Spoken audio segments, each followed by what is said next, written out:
Hi everyone, I'm Lady Teddy. I'm going to be reading to you guys from Magium, which is a text-based choose-your-own-adventure story app game thing that is on is free, and it's on both Android and iOS, so you should go and download it for yourself and play it because there's a lot of different, it's a really cool story and there's a lot of different playthroughs that you can do and stuff, yeah. So the way that I do this is I read out loud to you guys. We're doing a smart, good playthrough right now, so if it's a smart or good decision, I will make the decision for us. But if it is just a conversational or directional type of decision, I will generally allow you guys to participate if you want. I know that there's a lot of people who like falling asleep or just relaxing and not participating, and that is totally okay. So what I'm going to do is I read out the options, and then I will give y'all about a minute. If no one says anything, I'll make a decision and move on with the story. If people do want to participate, I will go with whatever the majority of the audience chooses, of the viewers, you guys. We are in the middle of the story right now, so if anyone has any questions, feel free to ask. If you want to catch up on the story, all of my previous readings are in a Magium playlist on my YouTube, and I have finally made a link for it, so y'all can just go, yeah, there it is, if you want to find it for yourself.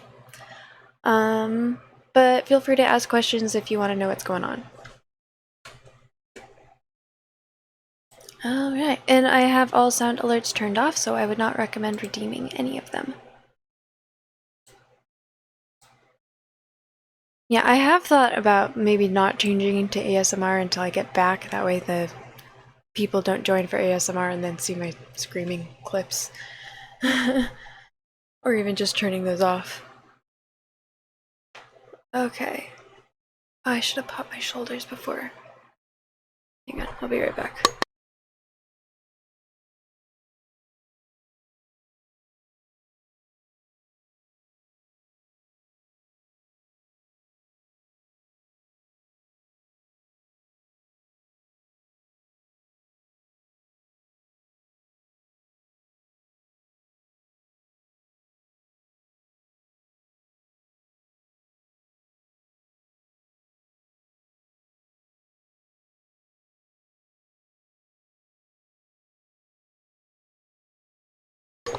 Okay, sorry about that. I'm back.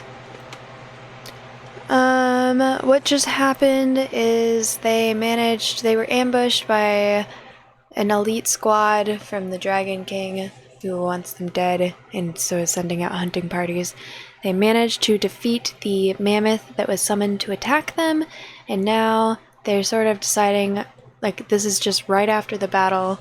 It's the main party, and then Noldorin, who is the previous master or teacher of Darren, who is the tank and healer of their party. Okay.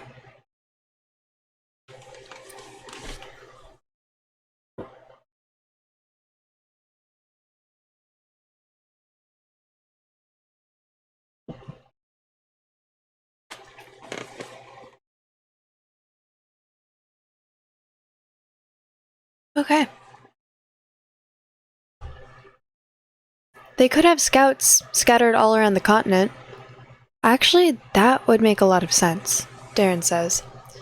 The dragon has a huge army of orcs, so it's only natural that he'd have scouts all over the place. And if they're using transceivers to communicate, there would be no real way for us to kill them before they get to report our location.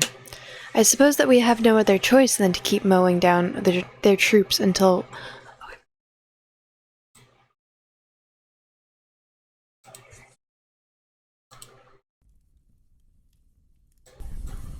There we go.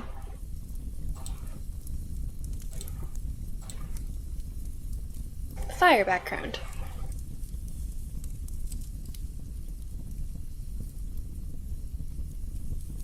I suppose that we have no other choice than to keep mowing down their troops until they decide to stop sending them after us then. Hey, look! Your elementalist friends are coming down, Noldorin says. I think they're done killing the wyvern riders. No. Wait, there's one more left. He's coming down for us. Get ready. Hold on, I say. Don't attack him. He's the one. That one is working for us. He is? Darren asks, confused. Yeah, I bribed him with some gems and he switched sides in the middle of the battle, I say. Ha, Hadrick says. What did I tell you about Barry and his resourcefulness? It's like he has this constant supply of crazy ideas in his head, and whenever he needs one, he just pulls it out like it's nothing. I mean, seriously. Who else would have actually thought of trying to bribe an enemy orc in the middle of a fight? As Kate and Flower come landing on the ground next to us, the wyvern rider stops a dozen feet above the ground as the wyvern keeps slowly flapping its wings to maintain its altitude. All the other orcs are dead, human, the orc says. I have fulfilled my end of the bargain. And now I will fulfill mine, I tell him as I take a diamond out of my gold pouch and throw it to him. The orc catches the diamond in his hand, and he studies it from a few angles to make sure that it's not fake, and then he puts it in the sash that he's wearing around his waist. I must leave now. I must leave you now, human, the orc says, before any other of Tyreth's troops come to this location and find out that I am still alive. Perhaps we will meet again. Yeah, I say. I'll make sure to say hi if we ever visit Furon's camp. The orc nods, and then he utters a command to his wyvern, which makes it go up and then as far away from this place as possible. Is it over? Kate asks. Are they all dead, or is there some third wave of enemies that's still waiting to ambush us? Nah, Uraka says. There's no one else. I even checked above this time around. If they're going to bring new reinforcements, I doubt that it's going to be anytime soon after the beating they've just taken in this fight. We should at least be prepared in case it happens, Darren says. Let's start with some healing. Come over here. I'll tend to each of your wounds in turn. For the next few minutes, Darren spends his time magically healing all of our bruises, including Hadrick's black eye. When he is just about done, I see a tent getting opened in the distance as Melindra slowly comes out of it. Just as she exits the tent, I can feel the air currents around me fading away until they disappear completely. Look who finally decided to show up, Kate says. Hey, Melindra! Flower shouts as Melindra is already advancing towards us. Over here! You missed the fight. Also, Darren's old enchanting master has come to visit. He's standing right there. He's standing right here next to me. His name is Noldorin. Is this another member of your team, or... Noldorin asks us. Melindra overhears Noldorin's question while she's still making our way towards us, and she answers it before any of us get the chance to say anything. I am only a traveling maiden looking to go back home to her sickly father, Melindra says in a loud voice while smiling politely. These brave warriors have offered to escort me to my hometown, and now I am traveling with them. When she reaches our position, she extends her hand towards Darren's old master, inviting him to kiss it. Pleased to meet you, she says, still smiling. Likewise, milady, Noldorin says, as he grabs her hand, kissing it softly and then releases it. May I ask which way you are headed? Oh, it's just a small town, Melindra says. You probably haven't heard of it. We're taking her to a city called Allendor, Darren says. Melindra frowns at him when she sees how easily he's given away our destination, but it doesn't look like Darren noticed. Allendor? Noldorin says, surprised. We've actually passed that city on our way here, and it just so happens that I have a mage in my team that can cast teleportation magic. If you would come with me to my camp, I'm sure that I can convince him to teleport you to your destination, and you could save a few days from your journey. What do you say, Darren? Would you like to meet my teammates?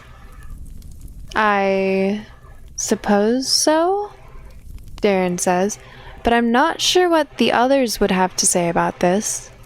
Would everyone else be okay with asking one of Noldern's friends to teleport us to Allendor? Hey, if it gets us faster, then why not? Hadrick says. I don't have a problem with it. Layla writes. I don't have a problem either. Kate says, I also want to apologize for being so suspicious of you earlier, Noldern. You helped us a great deal in that fight against the orcs and the mammoth, and you've most definitely earned my trust. Think nothing of it, Noldern says. Well, if nobody else has any objections, I would personally suggest that we get ready to leave soon. I wouldn't really want to spend too much time in this place when new monsters could teleport and attack us at a moment's notice.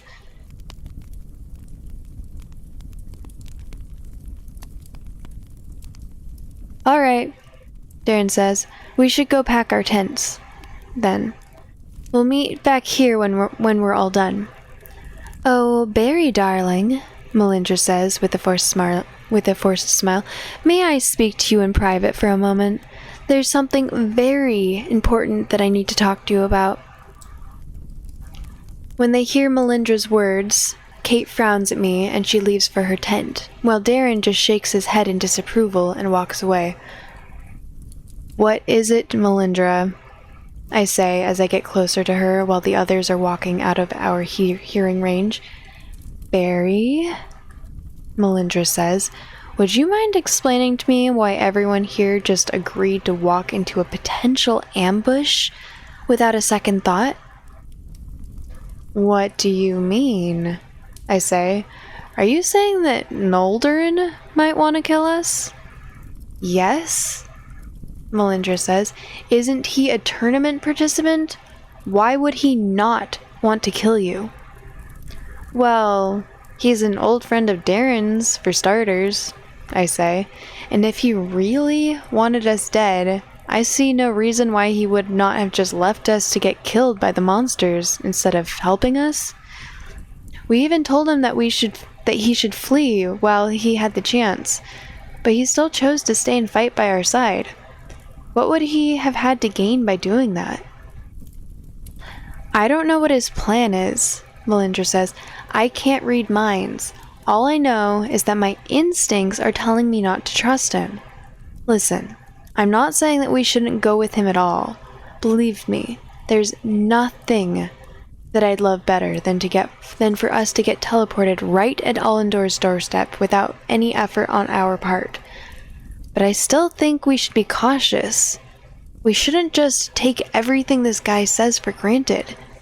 Do you understand what I'm saying? I guess we could ask Araka to regularly check for traps on our way to Noldern's camp. I think you're worrying over nothing. Noldern seems alright in my book.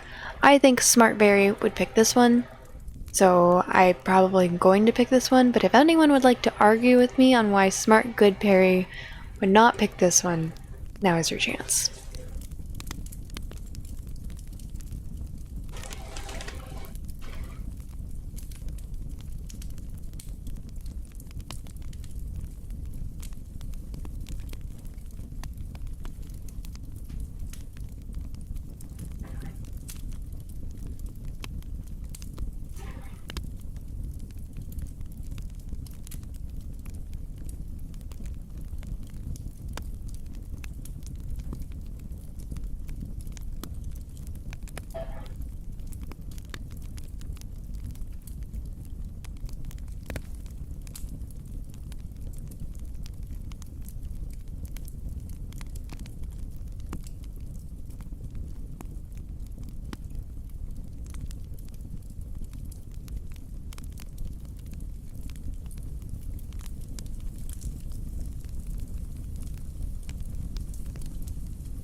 You were going to say you're worrying over nothing, but you can't override Lady Teddy.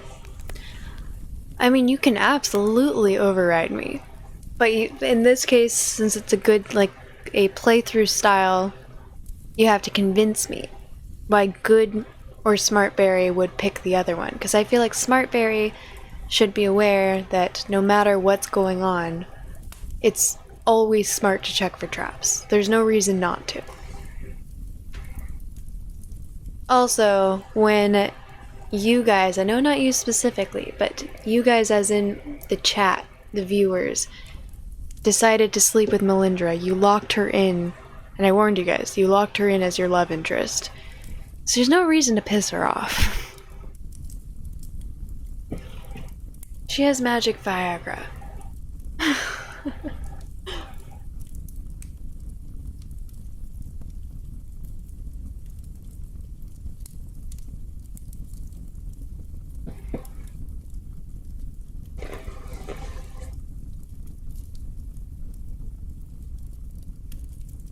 So you agree with regularly check for traps?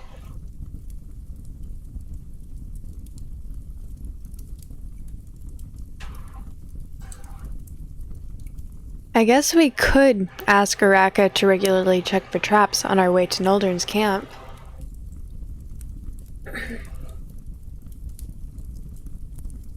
And I'll make sure to use my magical sense to see if there aren't any mages trying to jump us. Melindra says, I still don't get why everyone is so willing to trust this guy when they've only just met. They're all still treating me like I'm some outsider, but then this new mage comes along and suddenly it's like he's already a part of the team. What makes him so special? Well, I say, maybe if you told the others about the trouble you have with controlling your wind powers, they would trust you more. If people can't even rely on you to fight together with us, you can't just expect them to treat you as a member of the team. Seriously, why are you trying so hard to keep this a secret from everyone? What do you think they'll do when they find out? Do you really think they're going to try to kill you? As a matter of fact, I do, Melindra says. You do? I ask her, confused. But why? Because it's already happened once, Melindra says. There used to be this small group of people that I traveled with for a while, a long time ago, and at a certain point they found out about my problem. They wanted to fix this issue by casting a white mage spell on me, which was supposed to help me by limiting the amount of energy I could use to power up each one of my spells. In theory, it could have worked, but I did not want to risk it because a Stillwater's aura is just too different from that of a normal mage, and you can't know what will happen. It could potentially be deadly for someone like me. I tried to explain this to them, but they wouldn't take me seriously. The bastards even tried to cast this spell on me while I was sleeping without my permission. They may well have killed me if I hadn't woken up to stop them. I really don't think that Darren would try to cast that spell on you while you're sleeping, I say, especially if you explain to him why you think it might be risky for you. Really? Melindra says, you guys practically forced me to take a deadly enchanter's oath just so you'd agree to come along with me, and now you're expecting me to believe that you would suddenly be willing to prioritize my safety over your own, just because I'm asking you nicely. Well, I've known about your problem and the risk it poses for us for quite a while, haven't I? I say, and yet I never told Darren or anyone else about this. I suppose not, Melindra says as she takes a small break to contemplate my words. But I'd still rather keep the others from knowing, at least until we reach Allendor. It's not like I could help much in a battle, even if I wanted to, so I don't really see any need for them to know. And if this means they'll keep hating me, then so be it. As you wish, I say. Either way, I think we're done here, so I'll go pack up my tent. See you in a few minutes. Once we're done with our tents, we grab Lucid Samurai. Hello, welcome in. Once we're done with our tents, we grab our backpacks and we start following Noldorin towards his camp. According to his words, it shouldn't take us more than 30 minutes to reach it. Before we left, Melindra and I had a private conversation with Araka, and we asked her to notify us if there were any magical traps on our way to Noldorin's camp. As we walk our way through the forest, we come upon a few more mages that are filling their backpacks with pine cones. However, these ones are all looking terrified. However, these ones are all looking rather terrified when they see us, as if they were afraid that we'd attack them. How are you doing, Lucid Samurai? Welcome in. It's good to see you. Why do you suppose those mages were so scared to see us? Darren says, as we walk past the pinecone collectors. Well, we're a pretty big group, so we must be looking quite intimidating to them. Hadrick says, maybe they think we'll try to steal their cones. Hey, Barry, Kate says, there's something that I forgot to ask. How did you manage to cast that flight spell on yourself earlier? Was it with the help of your stat device? TTV Mazdino, welcome in. Thank you so much for the follow. How are you doing today?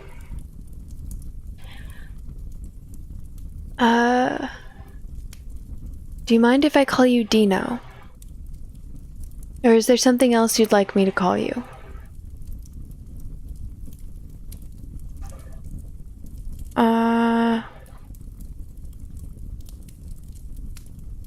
As Kate finishes her question, I see Melindra right behind her, staring straight at me with a menacing look in her eyes.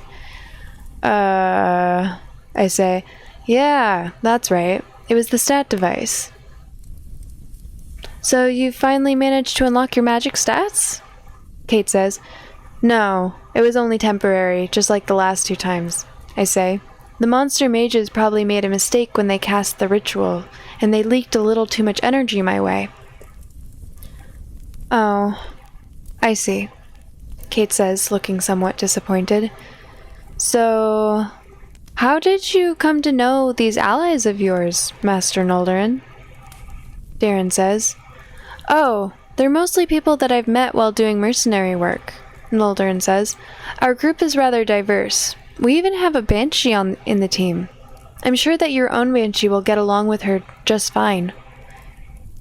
Yes, I always get along with other banshees, Aluna says in a dry tone as she looks towards Araka's amulet. A banshee? Hadrick asks. How did you meet that one? It's a long story, Noldorin says. If you want, I'll tell it to you when we get there. Araka, Aluna says all of a sudden, can you sense the camp? How many mages are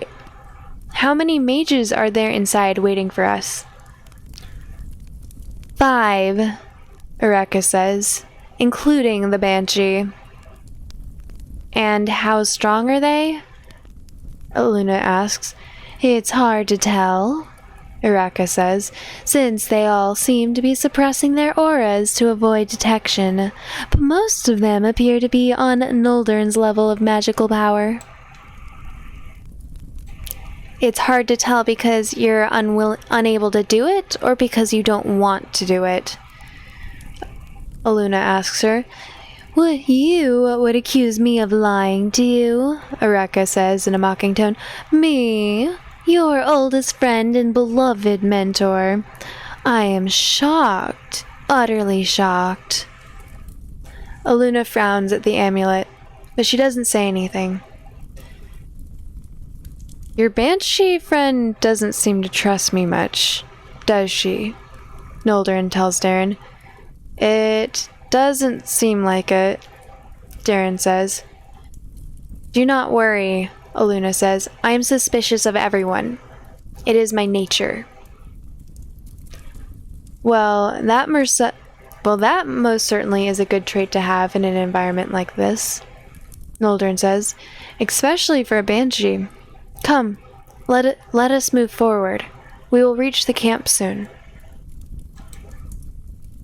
Hearing check successful level 2. As we get closer to our destination, I notice that there are no clouds whatsoever coming from the camp. I notice that there are no sounds whatsoever coming from the camp, even though with the level I have in my hearing stat, I would have expected to hear people talking by now. I can only suspect that they must have cast a silencing spell around their base of operations, similar to the spell that Melindra cast when she came into my tent the other night. When we finally get close enough to the camp, we see that the whole area around it is surrounded by 4 large, 20-foot tall walls made of rock. By the looks of it, the walls were probably created by an earth elementalist. There's the entrance over there, Noldrin says as he points towards the door, which also seems to be made out of stone. Quite impressive camp fortifications you have here, Noldrin, Hadrick says. Yes, we have a very talented earth elementalist in our team, Noldrin says. Step right in. He then opens the door for us, and we all step inside, one by one. As soon as we enter the camp, we all finally get to see the faces of the 5 mages from Noldrin's team. One of them is a dwarf who is sitting on a stone chair behind a stone table, some 200 feet away from us, while drinking a bottle of dwarven ale. The other 4 are standing behind him, watching over him as bodyguards.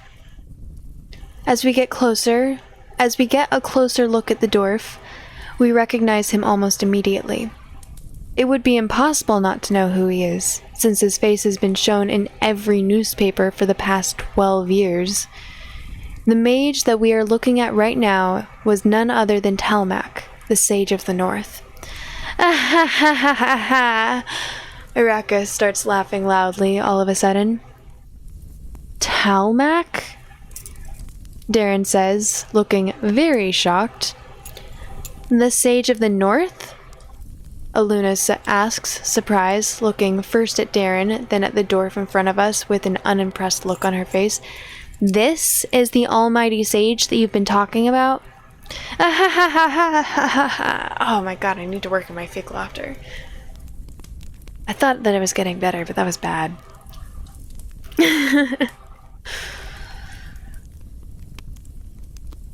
You knew about this, didn't you? Aluna says as she grabs Araka's As she grabs Araka's amulet by the chain and looks at it directly. You knew that one of the mages was a sage from the very beginning. Of course I knew, Araka says. 3.5 out of 10. How are you basing this, just out of curiosity? I'd like a thorough breakdown so I know what to work on. Of course I knew.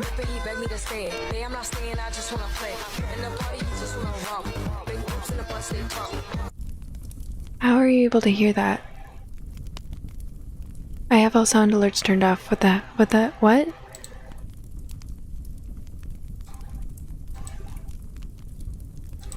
Huh.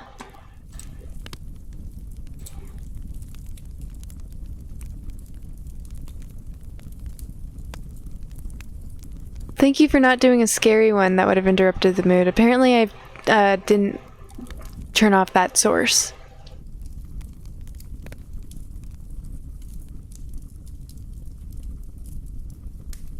Oh, it didn't... okay. There we go.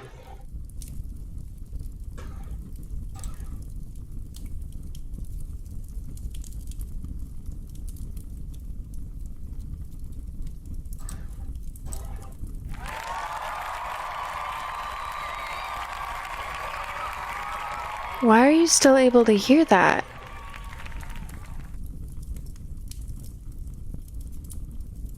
Oh, I don't think you are. It's because of the... Were you guys able to hear the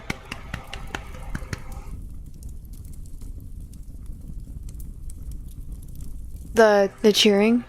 Because it played for me, but I don't know if it played for you guys. What the heck?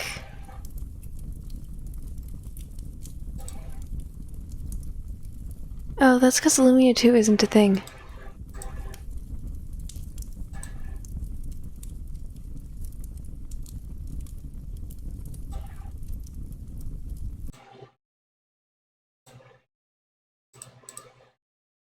Sorry, guys.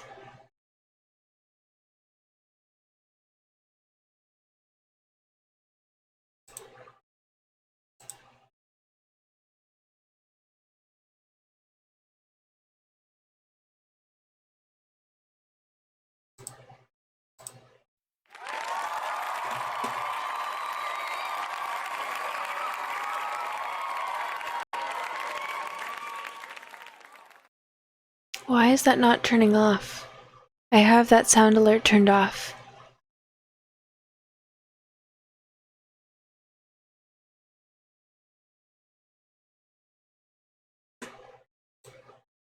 Are the other ones still working?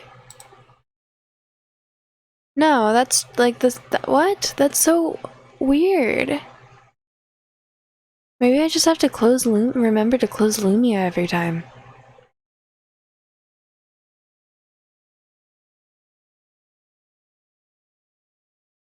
Well, I'm intentionally turning those sounds alerts off because I don't want there to be any jump scares.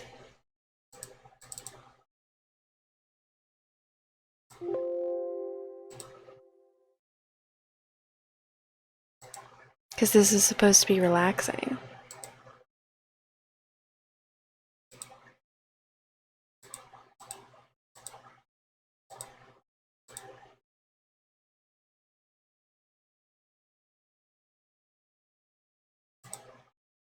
Okay. Oh, that's just a way to... I don't know why the sound alert is working. It's not supposed to. Like, the visual part should work. But the sound part shouldn't. But the fact that you guys are able to hear it is... I'll have to figure that out some other time.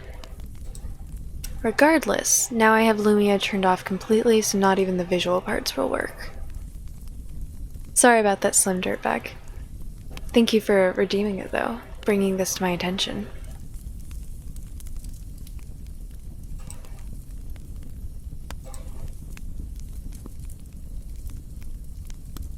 Of course I knew, Araka said, still barely containing her laughter. But I wanted to see the looks on your faces when you saw him for yourselves. How was that? Better? Worse?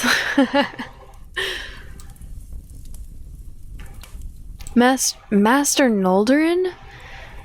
Darren says, still in a state of shock. Why didn't you tell us about the sage being in your team? If I had told you this, would you have followed me here, boy? Noldorin says. I don't know how to experience the emotion of a 10,000-year-old murderous spirit. With multiple voices. I just can't split my voice into 3 voices speaking simultaneously. Oh wait, can I? Next time Araka speaks, I'll just do this. Oh, 1 out of 10. That's so harsh.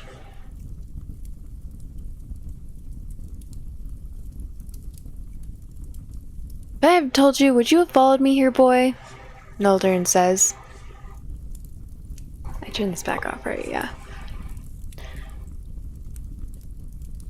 You should not blame him for this, healer in armor, Talmok says in a loud voice as he puts his bottle of ale on the table in front of him.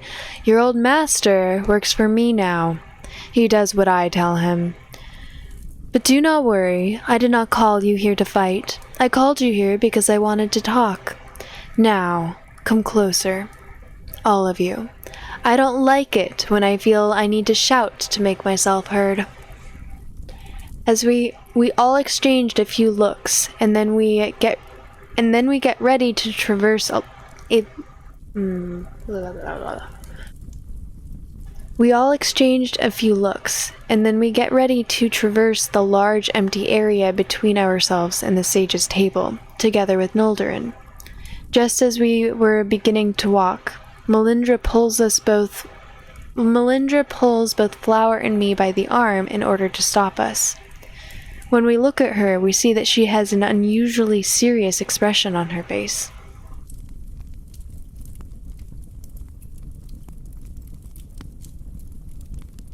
Good night, Witchoy.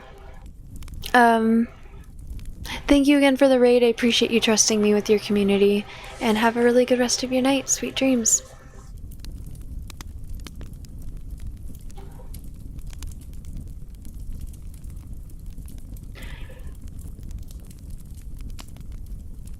After I snap my fingers, I'm going to need you two to pull me out, Melindra says in a low voice. Do you understand? I guess so. Pull you out of what?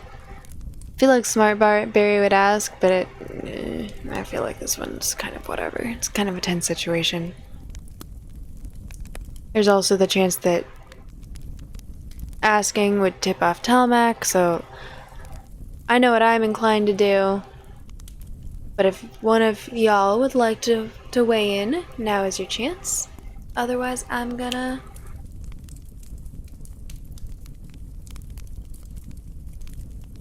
Yeah, otherwise I'll make this decision in about a minute.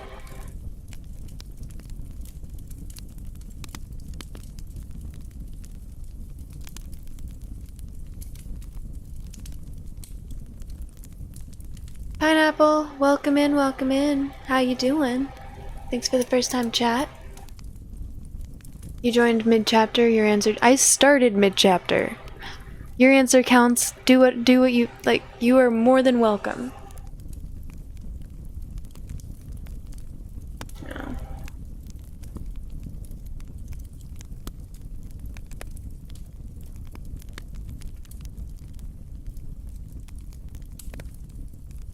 I'm good, thank you for asking.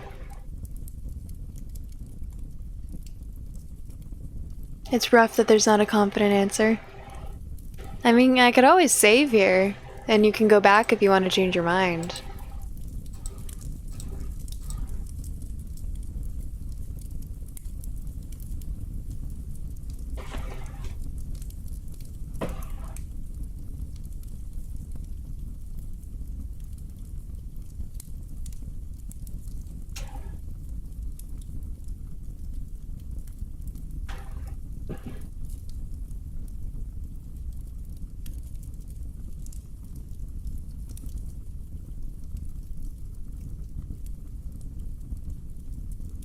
You agree with I guess so? So we're not gonna ask? Pineapple, thank you so much for the follow. I appreciate you joining the community. I guess so? Good, Melindra says simply, and then I can feel her casting the same air currents on me as she did earlier this morning. She then walks away without another word, as she goes to join the rest of the team. Do you guys like that emote? That's one of the ones that I made myself. It's a pink mine from Minesweeper. In honor of Imp for Pink Lizard, who taught me Minesweeper on stream. And then abandoned me because I disappointed him. Oh, thank you so much. It means a lot. The Angry Sun. Yeah, I did cross my mind that putting the, like, beat the game sunglasses on it did make it look kind of like a sun and not a pink mine. But as long as you guys like it, it could be whatever you want.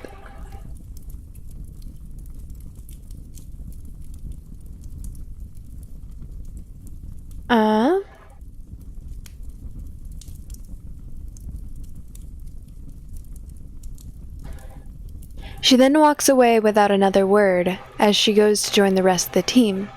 Flower and I look at each other for a second in confusion, and then we decide to head towards the sage as well. The air currents seem to be calming down as I am walking forward. They're probably waiting for me to give them the signal whenever I want to start flying. As I approach the stone table, I get a better look at the sage and his henchman. Talmak is of around the same height as Hadric in his dwarf form, and he has a long brown beard that covers most of his face. He looks like a typical dwarf. There's nothing special about him or anything that makes him look particularly intimidating. I can sort of understand why Aluna was so underwhelmed when she first saw him. The sage is wearing the same type of heavily enchanted leather armor that Noldorin is wearing, and so is the rest of their team. But neither of them seem to be holding any weapons. I'm guessing that Noldorin is the one who enchanted all of their equipment. Aside from Darren's old master, Talmak's team consists of a banshee, an elf, and 2 dwarves. Funnily enough, both of those dwarves look to be more intimidating than the sage. One of them has 2 big scars on his face, and the other one is wearing an eye patch.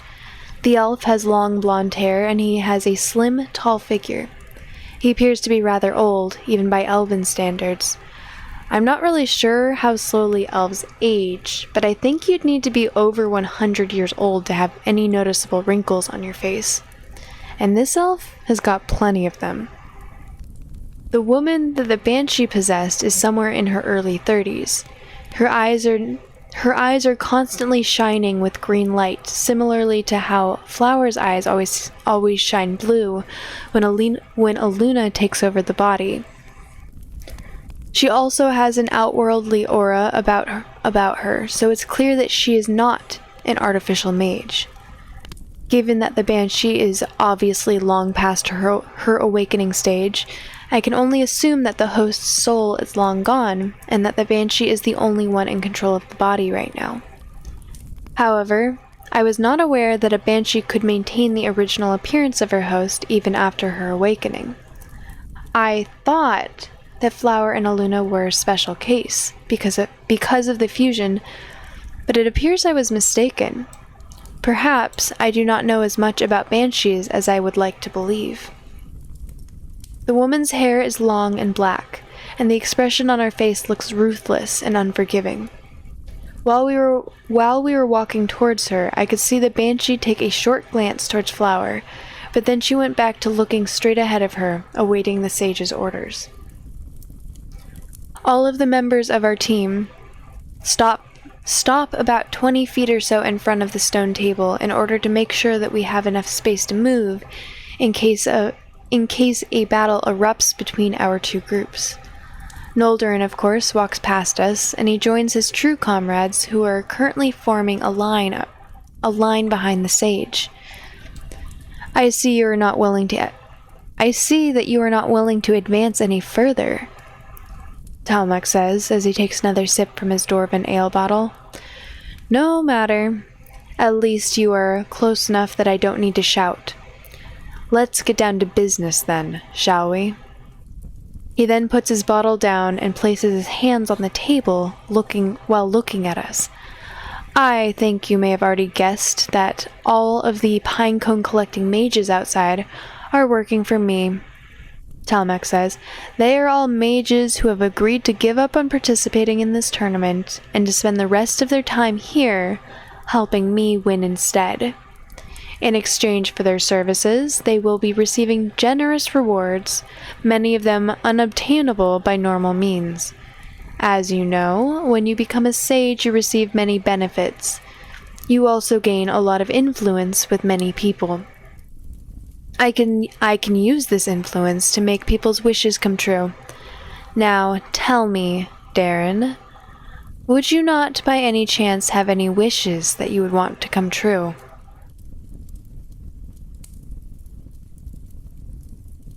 My wish is to gain access to the Magium, Darren says with a very serious tone in his voice, but from what I'm gathering, this is the one wish that you would not that you would not want to grant me. Lucid Samurai. Alright, I'll check it out later.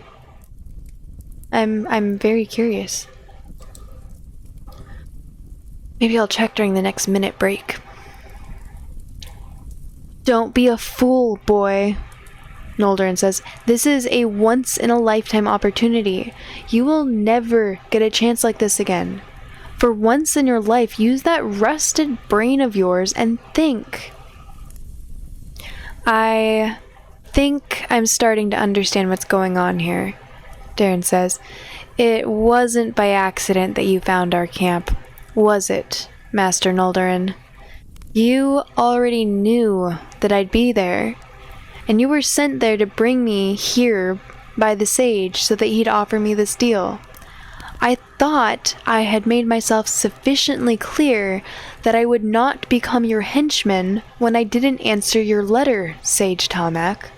Why did you feel the need to make me this offer again? He made you this offer before? Hadrick asks, surprised. Yes, Darren says. He sent me a letter not long after the tournament was first announced. I'm guessing that Master Noldorin must have received a similar letter as well, except that he actually accepted it. Why aren't you being honest with me, Darren? Talmak says, as he takes another drink from his bottle. Why don't you just tell me the real reason why you won't join me? Who else managed to recruit you before I did? Was it Azarius? Noldorin's told me that you've always admired him. But I can offer you so much more than Azarius ever could. You have no idea how much knowledge you gain access to when you are a sage. There are so many books that are not shown to the general public, so many restricted areas. I could give you access to all of these. And all I'm asking for in return is for you to join my team and help me win the Magium. I'll even extend the offer to all of your friends if you want. You only need to say yes. I wasn't recruited by Azarius, Darren says. Don't you understand? I came here on my own. I came here because I'm tired of traveling around the world trying to save people while there are thousands of others dying somewhere else where I cannot reach them. No matter how hard I trained or how hard I worked, it was never enough. I couldn't save them all. But once I get the Magium, I may finally become able to achieve my dreams. Boy, are you out of your mind? Noldorin shouts. Are you telling me that you are still holding on to your foolish ideals from back when you were still my pupil? When will you finally grow up and accept reality? Grow up? Darren says. And then what? Become Talmak's lapdog like you did? What happened to you? What happened to the master I knew, who was a proud man that was happy and content with teaching people martial arts and enchanting for a living? What happened to the man who would never bend his knee to anyone, regardless of their social status or their strength? That man died a long time ago, Noldorin says. He died after I lost my sage status, and after everyone abandoned me, forcing me to take up work as a mercenary. But this time it's different. I'm no longer just working for scraps. If we succeed here, I could finally turn my life around. And so could you if you wouldn't keep stubbornly holding on to those childish ideals that you've had ever since I first met you. It seems that my old master truly is dead, Darren says as he shakes his head in disappointment. But my ideals are not. I'm sorry to say that I will be refusing your offer once more, Sage of the North. Surely you must be joking, Talmak says. You can't seriously be thinking that you have any chance of winning this tournament by yourself. when there are 4 sages competing against you. There's no way that anyone can be this naive. Thank you, Lucid Samurai. He is serious, Noldorin says. I can see it in his eyes. It's the same look he had when he first told me why he wanted to become my disciple. It hasn't changed one bit since then. No, this can't be possible, Talmek says in disbelief. I refuse to believe that this is actually happening. Someone needs to wake this man up. You there, the one without any magical powers. I don't know if you're Darren's servant or his advisor, but you seem like a man with his head on his shoulders. Try to make him see reason. Please. Yeah, Darren, you should quit the tournament. Less competition for me that way. Darren's servant? Do you have any idea how many times I saved this guy's neck? Did anyone ever tell you that your dwarf henchmen look more intimidating than you? I'm cool with any of these. If anyone has a preference, now is your chance to pitch in. We will move on with the story one way or another in about a minute.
No one wants to pitch in?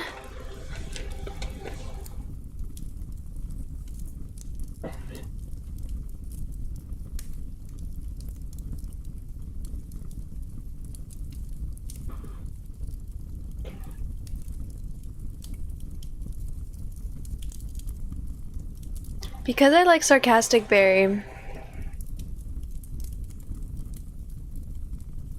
Oh, all of these are trying to piss him off.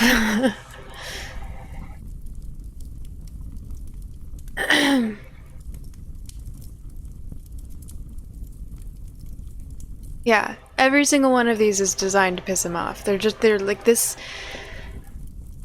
I don't think you've seen it too much, but Barry is a sarcastic asshole. There are so many memes in the Reddit of just like this person. If there is a strong and powerful adversary that the party faces that could literally like probably snap their fingers and just annihilate Barry, Barry will tell them to go fuck themselves in the most aggravating way possible. It's great.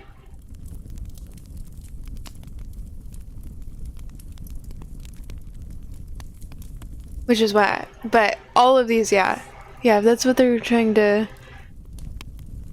if that's what they're going along with, it would be the first one then. I mean, we can decide how we want to do this, however we want. And I've already played it, so I shouldn't even be, like, trying to make decisions, so. You want to do the first one then?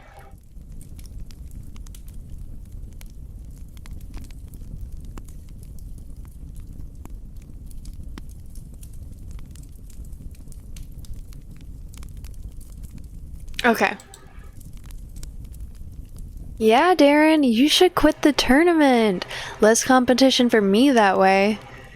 You won't get rid of me that easily, you opportunist. Ugh.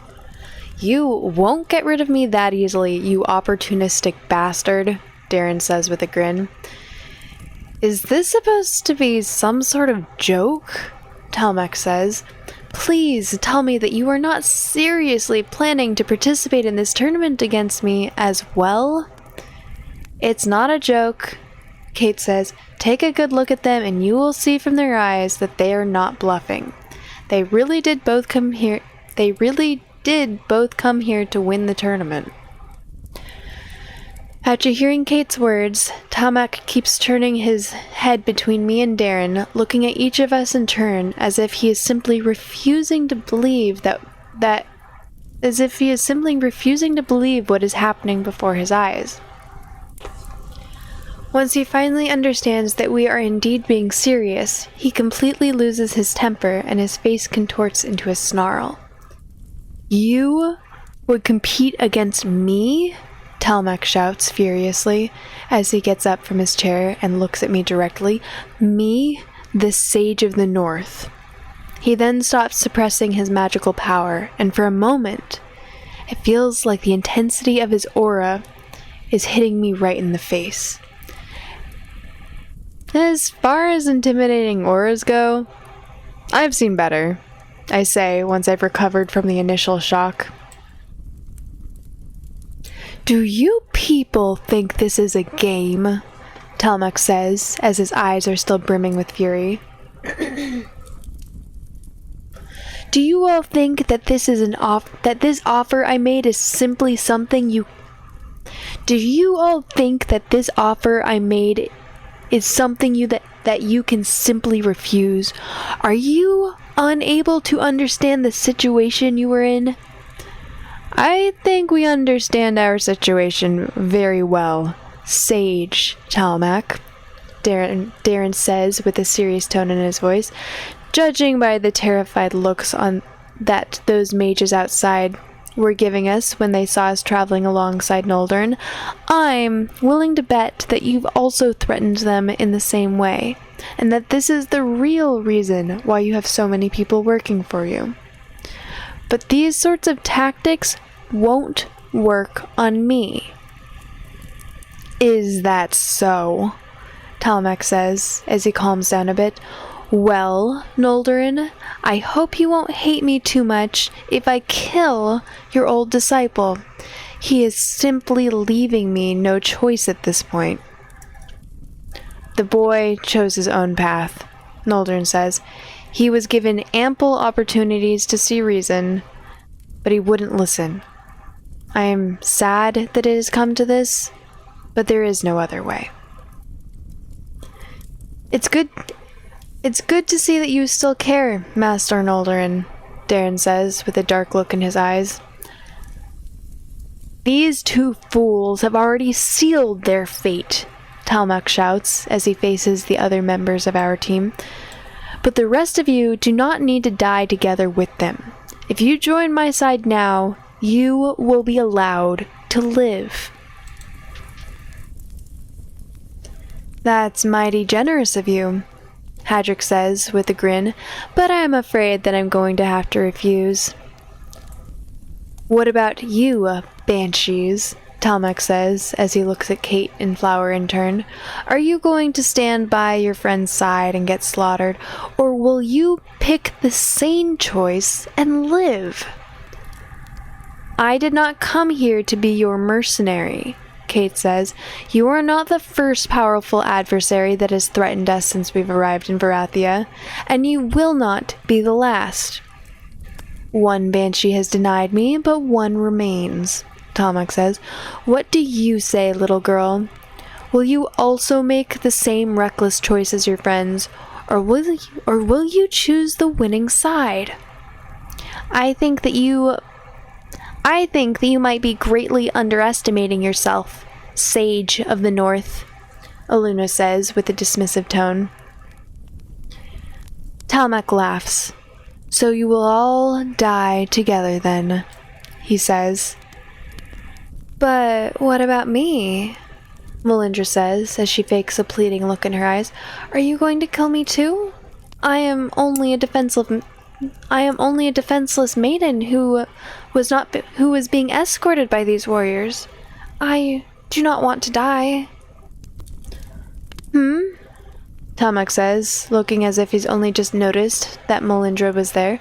Oh, I suppose there's no need for you to die with them if you don't want to. Then, can I come to your side of the table? Melindra asks. Of course, Tamak says, and the other girl can come to this side as well, if she wants. I will stay here, Melindra writes, or Layla writes as Melindra heads over to the sage's side. Hello, Carrot King, good to see ya. The sage looks a little confused when he sees the blue writing in the air. But then he understands its significance, and he addresses Layla directly. As you wish, Talmak tells her. I should have known that you would abandon us at the first opportunity you got, you traitor, Kate tells Melindra. Don't take it personally, Ice Mage, Melindra says with a smirk as she reaches Talmak's side of the table, and she places herself beside him.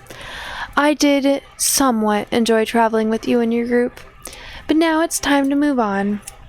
I'm sure that I will find other suitable candidates to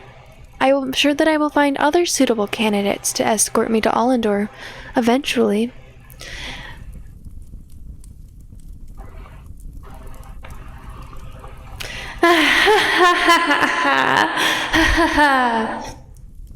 Araka starts to laugh all of a sudden. How is that?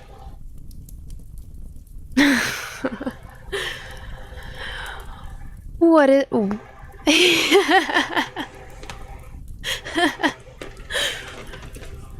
I really need to work on... Okay, that was good? Good? Alright. Every time she laughs from now, I'll have to take a moment to turn on the echo effect. Even if the laughter itself is bad, the echo effect makes it good. Good to know.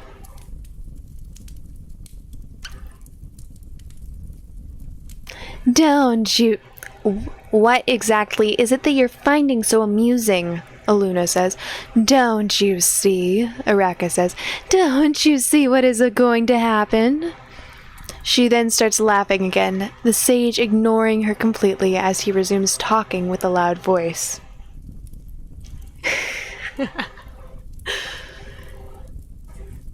Well, it would appear that everyone has now chosen their side, Talmak says. Is there anything else you might want to say before we commence this massacre?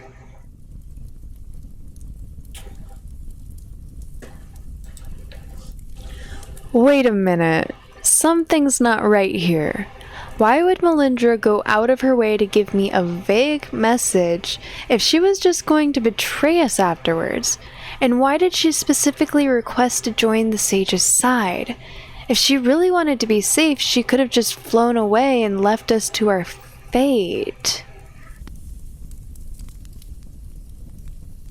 Just shut up and prepare yourself for battle, will you? Darren tells the sage as he readies his sword and shield. No matter how hard I think about this, it still doesn't add up.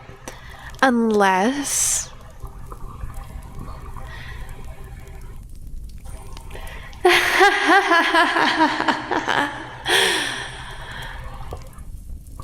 Araka laughs even louder in the background now. Then let us begin, Talmak says with a confident grin. Yes, Melindra says with a smirk. Let us begin. She then snaps her fingers with both of her hands at the same time, and all of a sudden, a huge tornado engulfs her and the other 6 mages by her side, sending them flying into the air before they have the time to react. As the twister keeps spinning, Andy Nocturnus, welcome in. Thank you so Thank you so much for the follow. I appreciate you. Welcome in. How are you doing? Chat has created a monster? How? I was always a monster. At least so you guys have told me. Or have you helped me find the laugh of a monster?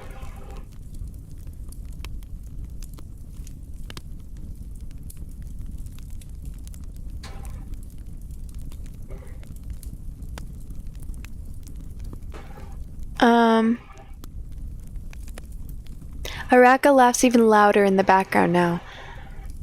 Then, sorry.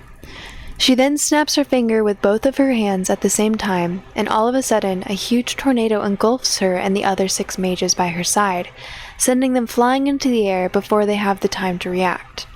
As the twister keeps spinning them round and round, it seems that the size of the tornado is quickly expanding in size with every second. So this was her plan all along. I should have known from the very beginning. I knew it, Eureka says. I knew she'd do it the moment she asked to join the sage's side. That this girl is even crazier than the hapless Athi. I'm dying of laughter here.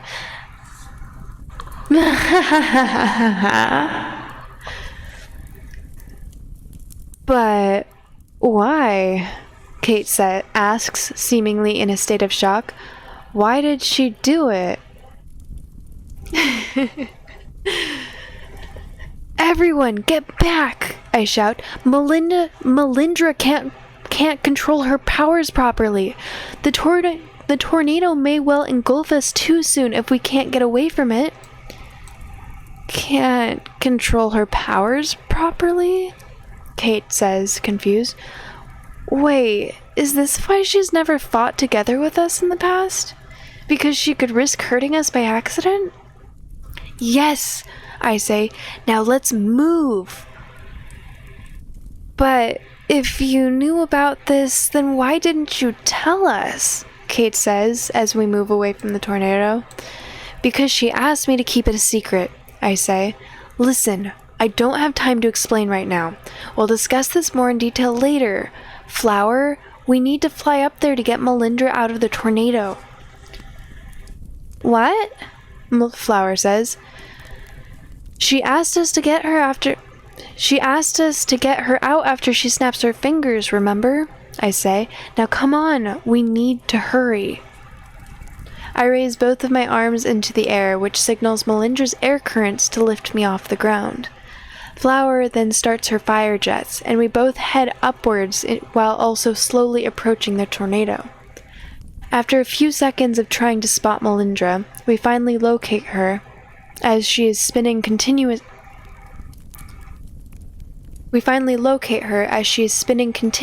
along the outer borders of the twister. If someone wants to try clipping it, I can try and, You know what? I need to work on my fake laughter. I'm going to get a real fake laugh. And then I'll do the sound effect, and then I'll clip it for y'all. I'll turn it into something. Or maybe y'all can make me laugh with the sound effect on. I have an example to show you before I end my stream.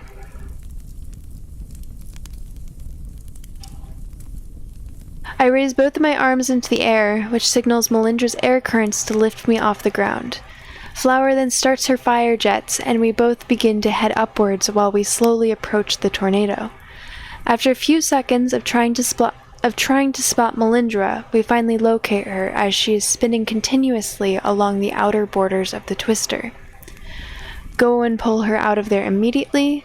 Confirm that all of the other mages are still inside the tornado before pulling her out. It's hard to clip on here. No worries. Okay, so one of those choices. I know what I'll probably go with. I feel like good Smart Berry would go with either. So, yeah. You guys discuss. If no one says anything, I'll pick something. Y'all have about a minute. .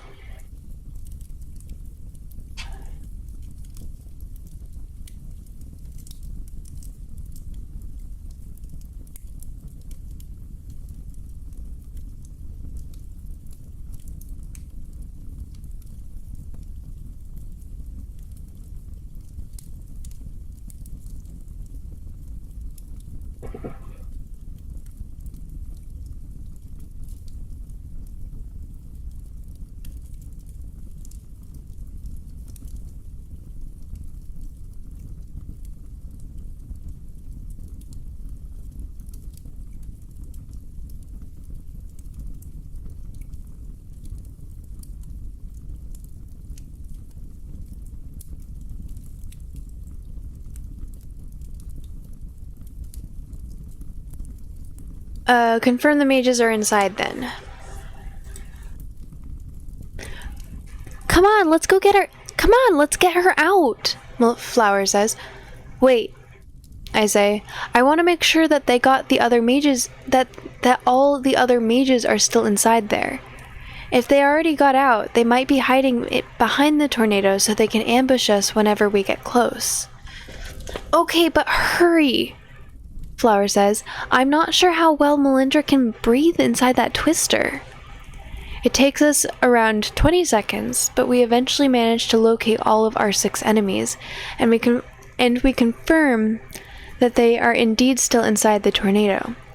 Having ensured that there is no ambush waiting for us, we get as close as we can to the twister, and then I call out to Melindra. Melindra, I shout when the tornado spins her towards our side. Can you stretch your hands towards us on the next rotation? Teddy, hello, welcome in. Melindra appears to be holding her breath, so instead of answering me, she nods her approval. We wait for her to do a full circle around the tornado, and when she gets right in front of us again, Melindra extends her arms in our direction, as Flower and I each grab one of her arms quickly and pull her out. After flying together with her for a dozen more feet, in order to make sure that we're far enough away from the cyclone, we stop for a while so she can catch her breath. Took you long enough, Melindra says, as she starts coughing from all the dust that she's inhaled while inside the twister.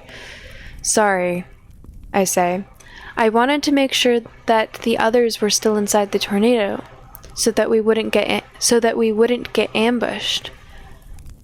Well, I'm glad you got my message at least, Melindra says. Yeah, I did get the message eventually, I say, although it would have been nice if you'd made it a little clearer. I couldn't risk it, Melindra says. They may have had people in that group who could tell when people are lying by studying their auras. I needed you to be genuinely shocked at my betrayal for this plan to work. But couldn't you just create the tornado from afar? I say. Why did you have to go all the way to their side to do it? When I make a tornado as big as this, Melindra says, if I'm not right at the center or straight above it, I won't be able to control it properly. What about now? I say. Are you able to control it now? I hope so, Melindra says. The hard part was creating it. So as long as I only need to maintain it, I should be able to... Melindra suddenly puts her hand on her forehead, as if she is trying to suppress a headache. Are you alright? Flower asks, worried. I'm fine, Melindra says, as she pauses again while massaging her temples.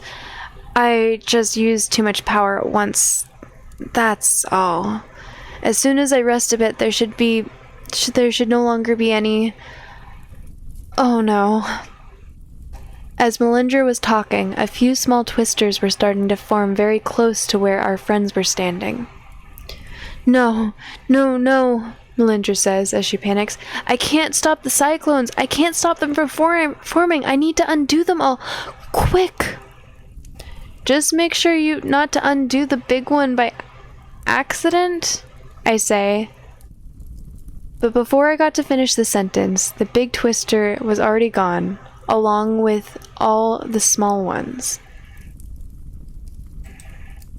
As soon as they're out of the tornado, the sage and his henchmen start to fall down, while they're coughing and taking large gasps of air. Talmak manages to conjure a floating stone platform out of thin air, and they all land on it as they're still trying to catch their breaths.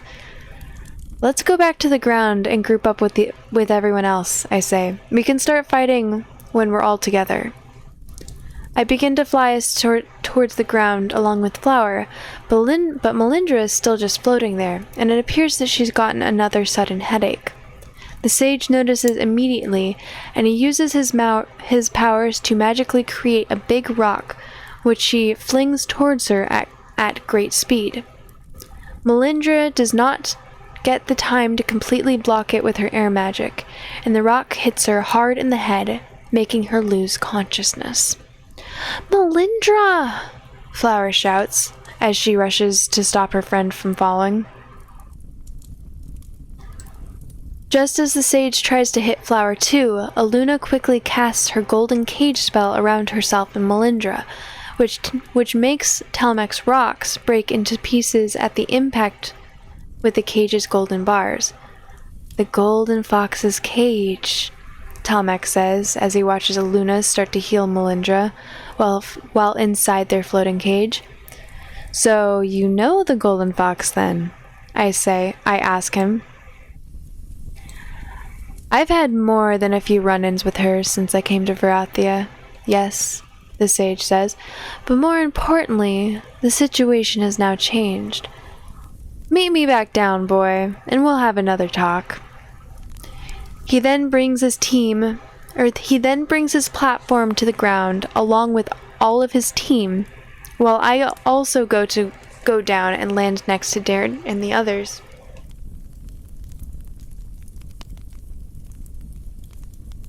When my feet hit the ground, I can't help but notice the air currents around me have calmed down, just like when Melindra cast the spell on me earlier. It appears that the currents are made in such a way that they temporarily deactivate when I land on the ground, and if I want to fly again, I need to reactivate them by raising my arms above my head. "I've changed my mind," Talmak says all of a sudden as people are getting ready for battle. "There's no need for us to fight." "And to what do I owe this sudden change of heart?" Darren says. "You owe it to the Stillwater girl up there in the sky," Talmak says. "You see, I've always been fascinated by the Stillwater legends, but I've never really had the chance to see one up close. I've always wanted to study them, to find out what the source of their power was. But the idea that I would ever have the chance to capture one alive seems so unlikely, that I never even dared to dream that it might happen. And yet, here I am, only a few dozen feet away from an unconscious Stillwater, and the only thing standing in my way being that blasted, impenetrable cage." "What exactly are you trying to say here?" Darren says. "I'm saying that I'm willing to offer you safe passage out of our camp if you hand over the Stillwater," Talmak says. "All you have to do is convince your Banshee friends to dismiss the cage and stop healing her, and then we'll forget that this encounter ever happened. Noldorin, do we still have those collars we found in the ruins that could restrict someone's ability to cast spells?" "Yes, we still have them," Noldorin says. "Perfect," Talmak says. "Then we can chain her up and commence the experiments immediately. The tricky part will be to keep her alive while we dissect her, but I know more than a few ways to get around." Suddenly, Kate shoots several icicles straight at the sage, while a wall of rock raises itself from the ground to defend him. As the wall crumbles, and the icicles get stuck within it, that got stuck within it fall to the ground, Talmak stares at Kate with a look of utter shock in his eyes. "Have you gone completely insane?" Talmak says. "You would forfeit your only chance to survive just for the sake of a..." "Stop talking, you filth," Kate says, looking at him with an expression of pure disgust. "Maybe I haven't made myself sufficiently clear," Tomek starts to say, adopting his usual authoritative tone. No, I think we've heard enough," Hadrick says, and he immediately rushes towards the stage with a shocking speed. The sage barely has the time to react, and he conjures another wall of rock in front of him, which Hadrick breaks in one punch. "Enough!" Tomek shouts furiously all of a sudden, as he makes several large spikes of rock pop out from beneath the earth, forcing Hadrick to jump back. "If you're all so eager to march towards your deaths, then I will be more than happy to grant your wishes. I'm going to kill you all myself, and I'm saving the still water for last." "No, you won't," Hadrick says with a grin, as he makes another lightning fast rush towards the sage, and he attacks him with a flurry of blows while Talmak is struggling to create enough walls to keep up with his speed. Red leather, yellow leather, red leather, yellow leather, red leather, yellow leather. Unique New York. Unique New York, unique New York, unique New York, unique New York. A tutor who tooted the flute tried to tutor two tutors to toot, said the tutor. The tutor, is it tougher to toot or to tutor two tutors to toot? Okay. As Hadrick and the sage have begun their duel, the 5 henchmen are now getting ready to attack the rest of us. Focus my attacks on the henchmen. Go to attack the sage together with Hadrick. Smart. Good berry. I'm gonna save here so we can go back.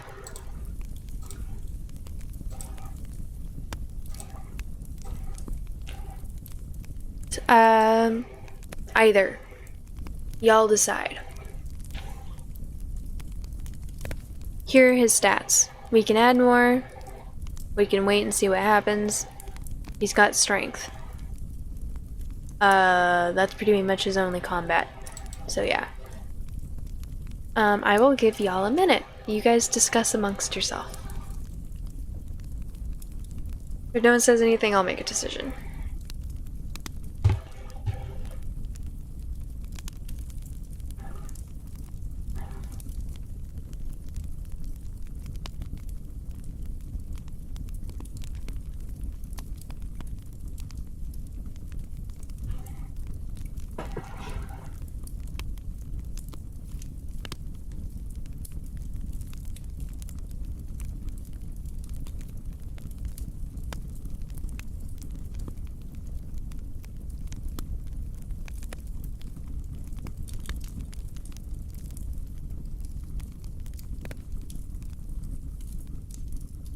You learned your last lesson last session? What'd that mean?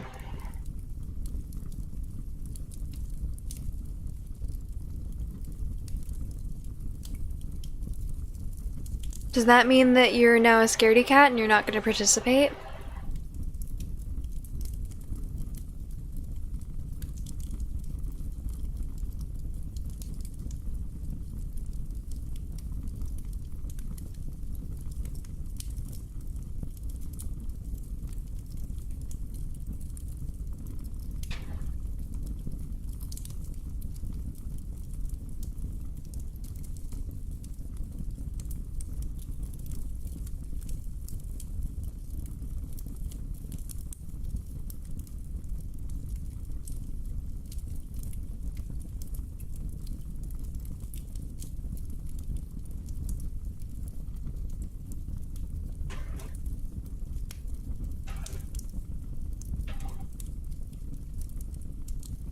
That's okay. Everyone's led this stream to death at one point or another who's participated. Including me. I had to do this myself at one point. And also, I don't remember this fight very well, and I did it with different stats, so if I make the decision, we're likely going to die at least a couple times. We're gonna have to change our stats a bit.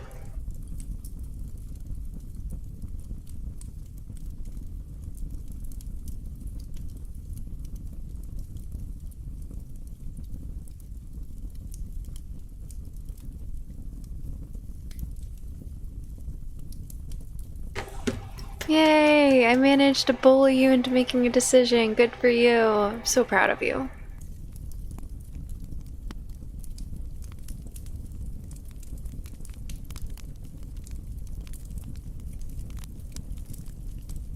Oh, and Azafel also made a... Sorry.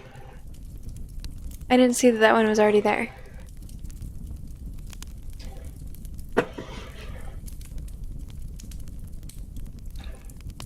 Alright, Sage.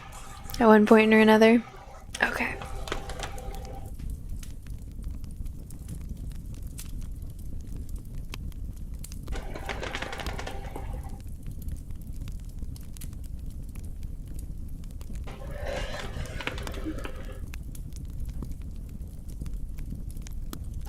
Oh, my bet, because it has some good cracks this stream.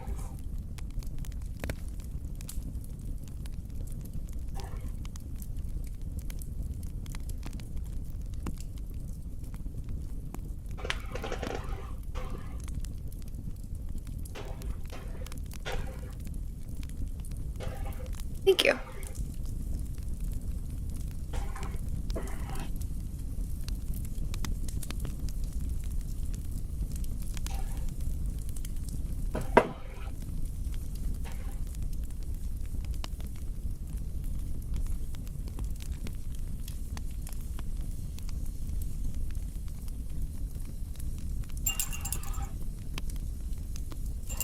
I honestly kind of like the fact that I just have an emote.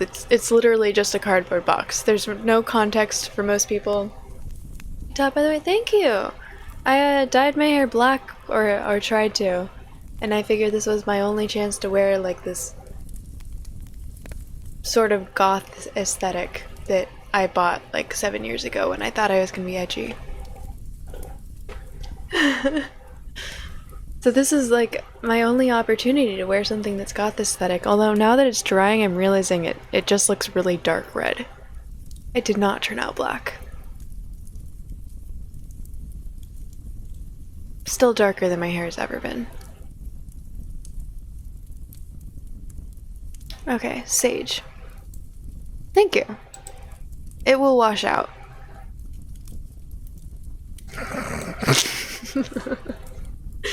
Toughness check failed, level 4. Trying to attack Talmac with my crossbow would be meaningless, since I already know for a fact that the magical protection against physical damage that he's using is powerful enough to make crossbow bolts bounce right off him. I'll need to attack him from close range if I want to have a chance. As Talmac's bodyguards leave their employer's side to engage my friends in battle, I signal my air currents to take me off the ground once more.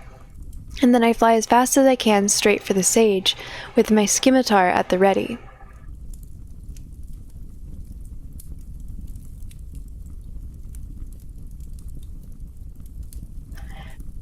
Talmac sees me coming, and he raises a wall from the ground to stop me in my tracks. I try to cut through the rock with my weapon, but the blade isn't sharp enough, and it gets stuck inside the stone. As I pull my scimitar out, I realize that the rock form...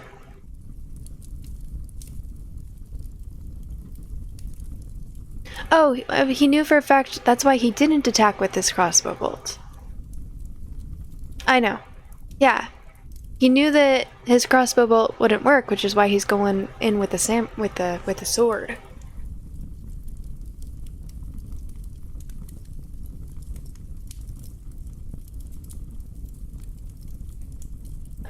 But the blade isn't sharp enough and it gets stuck in the stone. As I pull my scimitar out, I realize that the rock forming the wall has been hardened through magic, similarly to how Kate often reinforces her icicles before she shoots them at her enemies. If I had both my strength and my toughness stats maxed out, maybe I would have been able to smash this wall with my fist, like Hadric. But with my current levels, I don't want to risk breaking my arm. I guess I'm going to have to keep flying around these rocks to make these rock-made obstacles until I find an opening. Ha! Hadric says. I was hoping you'd be coming this way, Barry. Let's see if you can keep up. He then starts attacking the sage even faster, while I try to do an aerial assault from above. Talmak suddenly unleashes an explosive. Talmak suddenly unleashes an explosion of air, which pushes both me and Hadric away from him. And then he begins to raise himself high up in the air with the aid of the stone platform at his feet. So he can cast air magic to some extent, Hadric says, after we recover from the sudden blast of air from earlier. That bastard! Come on, Barry. Let's catch up to him. I begin to fly upwards, while Hadric turns himself into a giant eagle, soaring into the sky as well. Just as I'm about to reach Talmak, 2 giant platforms made out of rock materialize out of thin air above and below me, and they both immediately try to crush me between them. I find myself unable to do anything, as the large stone slates quickly flatten me and cause me to lose my consciousness for good.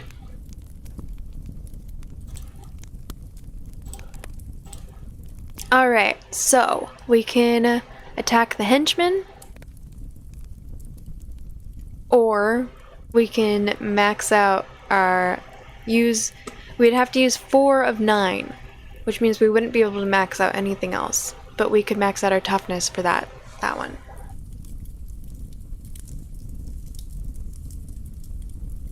So, will Hadric just die if he attacks the sage alone?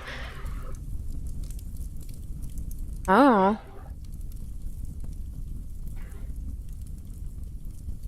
Hadric is very difficult to kill. Hadric is a giant that's shape-shifting into a dwarf form, so he looks like a dwarf, but he's actually a giant, which means he has nearly impenetrable skin, giant strength. Giants are warrior people, so years and years and years of combat experience. I think he's 102 or something like that. So years and years and years of combat experience that it's literally in his blood. He is able to shapeshift as well into other things, but he's tournament rules, he's not allowed to get too big. He also has a aura hardening technique that allows him to block elemental magic that's made from magic. Yeah, so Hadric is very difficult to kill, worry not. As against an elementalist, he should be okay. This is a first, you're intrigued? How is it a first? You're intrigued in the game, or you're intrigued in... Either way, that's awesome to hear. Okay, so let's kill some henchmen. I quickly take my crossbow out of the backpack, and I start shooting at all of the enemies except for the sage, since I already know for a fact the magical protection against physical damage that he's using is powerful enough to make crossbow bolts bounce right off him. Sadly, it seems that he's already cast the same protection on his allies as well, because none of the bolts harm them in any way. Seeing that this weapon is useless to me, I return it to my backpack, and then I unsheath my scimitar. As the henchmen head towards us, Talmak knocks Hadric away from him with a large boulder, and then uses the platform below his feet to raise himself high into the air. As soon as he recovers, Hadric transforms himself into a giant eagle, and he soars into the sky after the sage. Noldorin is the first one of the henchmen to attack, and he goes directly for Darren. While the old master and disciple commence in their duel, Kate quickly conjures a semi-transparent ice dome around me, her, and Layla, just in time to defend against a barrage of flames coming from the 2 dwarves who are apparently both fire elementalists. "Don't kill them yet," the Banshee shouts. "I need to have some answers." This is in this story decision making. Were you just hanging out because you like hanging out here before, and now you're actually kind of hooked on the story? Because that's encouraging. I really like this story. I have so much respect for the author. He did such a good job, and it's such a complicated story. And he did all the coding himself. For both Android and iOS, he codes it all himself, writes it all himself. Like, 2 different coding languages? Insane. Okay, sorry. I'll go back to the... yeah.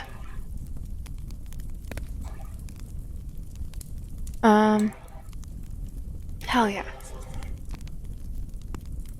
You can always download it for yourself if you'd like.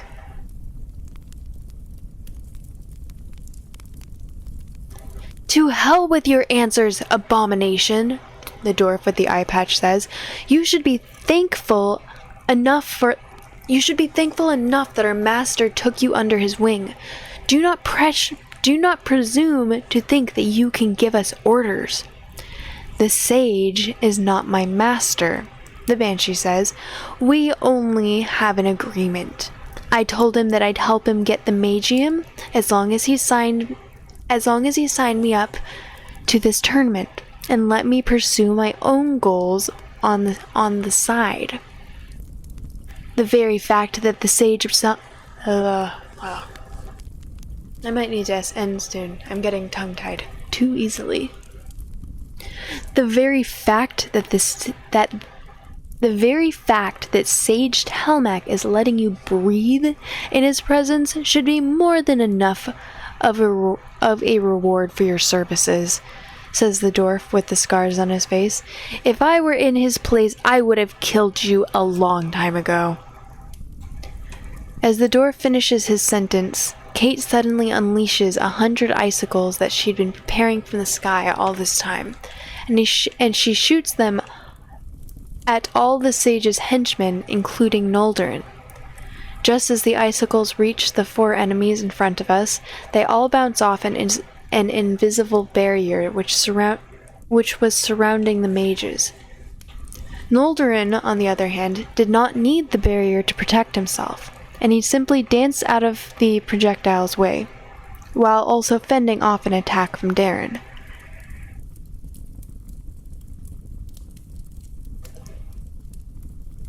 Could we perhaps continue this argument at a more opportune moment? The elf says with a forced smile. See, if I hadn't shielded you just now, you would have all been dead already. As if, the banshee says, maybe these fools would have died, but I was aware of those icicles and was already preparing to dodge them. Is that why you haven't even moved an inch when you were attacked, despite not knowing about my invisible barrier? The elf says, still forcing himself to smile. Shut up, the banshee says, looking a little flustered. I obviously knew about the barrier.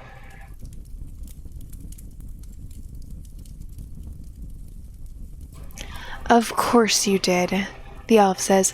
Listen, just ask your question quickly so we can finally start murdering each other, will you? You there, in the ice dome, the banshee shouts at us. I have a question for you. What is the name of the banshee and the amulet?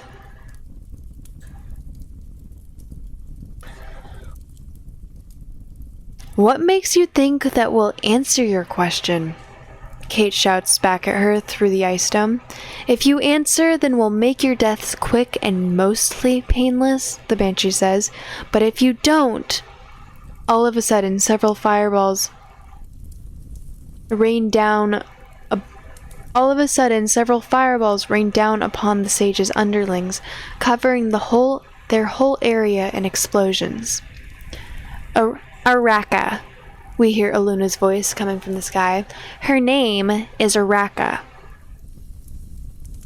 We look up and see Aluna hovering a dozen feet above the ground, using Flower's jets as her eyes are shining a blue light. Wait, how did you get out of the cage? I ask her. You are allowed to cast teleportation spells inside the golden cage, as long as you are the one who conjured it, Aluna says. The spell has been designed that way so you could still escape in case you trapped yourself inside with your enemy by accident. Luckily, I barely ever use the daily teleportation spell of mine, so I had it ready for this occasion. But what happened to Melindra? I say. She is conscious but still recovering, Aluna says.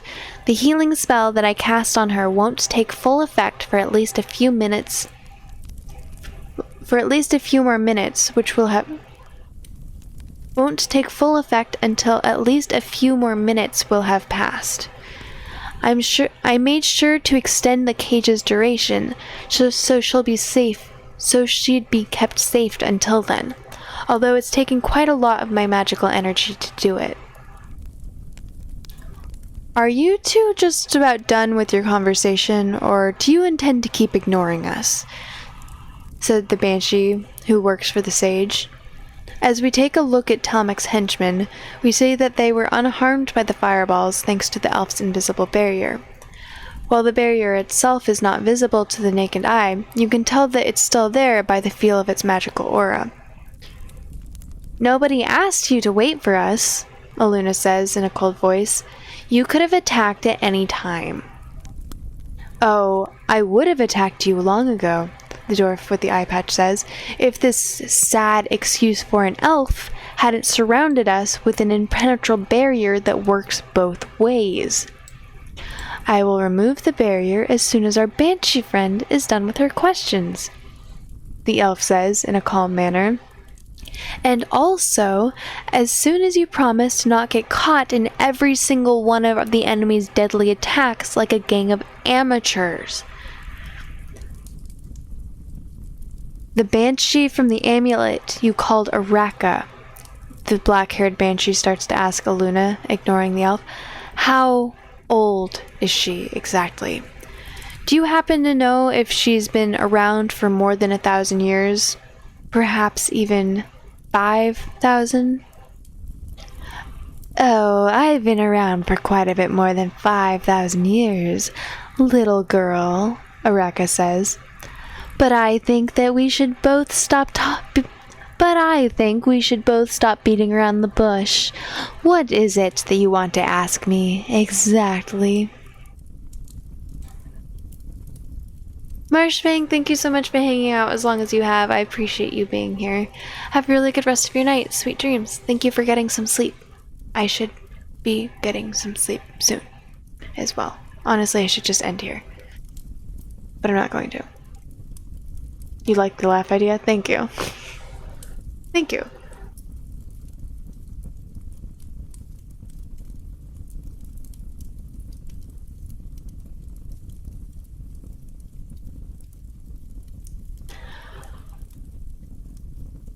I will ask you this directly then, the Banshee says with a dark look in her eyes. Did you, or did you not, cause the banishment of all Banshees from the magical realm 5,000 years ago?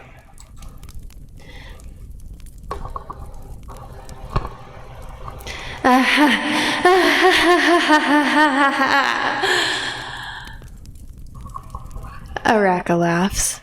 So there are still banshees who know that story after all these years. Oh man, it looks like it's not even getting trapped in a... Oh man, it looks like not even getting trapped in a mountain for thousands of years is enough to extinguish the flame of a true legend. I am so proud right now. You have no idea. So it's true, the black-haired banshee says, with the look in her eyes now darker than ever. I always knew that the rumors were true.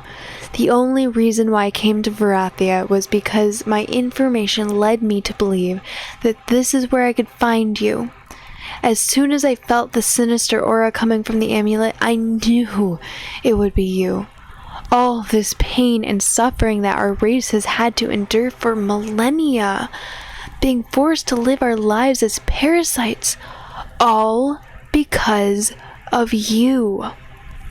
Well, what are you gonna do about it? Araka says in a provocative tone. I am going to end you, the Banshee shouts. I will avenge every single Banshee that you've cursed with his torturous existence. If you destroy this amulet, you will only free her, Aluna says, and you will doom us all. If she goes free, then I will kill her again and again and again until she is dead for good, the black-haired Banshee says with her eyes full of rage. And if you stand in my way, I will kill you too. Undo this barrier, elf. It is about time that we all settle our scores. Finally, the elf says as he dismisses his barrier. Try not to die in the first 5 seconds, will you? Just as soon as the barrier disappears, the two dwarves channel their magic into a single ray of fire, which they use to attack Kate's ice dome. The ice is being reinforced almost as fast as it is melted. But it's clear that Kate won't be able to keep this up much longer. In the meantime, the black-haired Banshee flies up into the sky and begins to attack Aluna and Flower with a variety of spells. Judging by the very different types of spells that she's using, I'm going to guess that she is some sort of a generalist. She's already cast a lightning spell, a sonic spell, and a freezing spell, one after the other, while also summoning a few eagles to try and catch Aluna by surprise. Luckily, Flower has done a good job avoiding the attacks in midair, although neither she nor Aluna have managed to land a hit on their adversary just yet. While she is still busy reinforcing the ice dome, Kate shoots a few more icicles at the dwarves, but this time the projectiles get stopped even further up in the air by what seems to be a small, flat, semi-transparent barrier that the elf conjured to intercept them. The elf smiles at Kate from a distance, which makes Kate frown at him as she turns her head to Layla and me.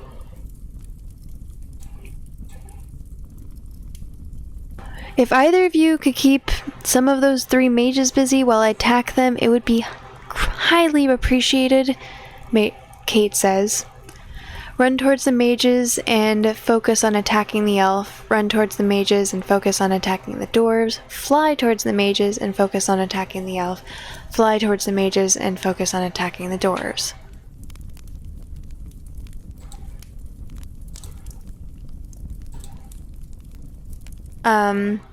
If I save here, it will be locking us into attacking the henchmen and not attacking... I'm gonna save here. That cool with everyone? Y'all have a minute to tell me. This is yeah. This would be locking us in right here.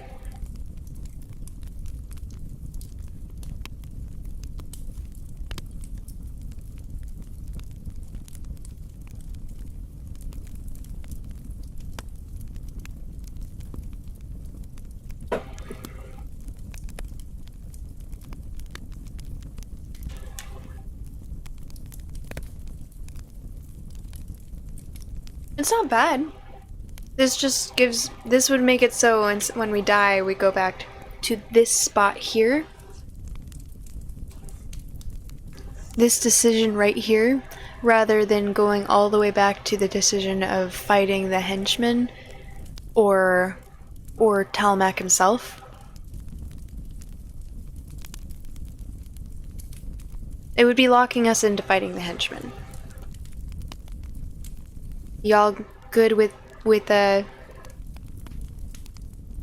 Yeah. Yeah. Are we good?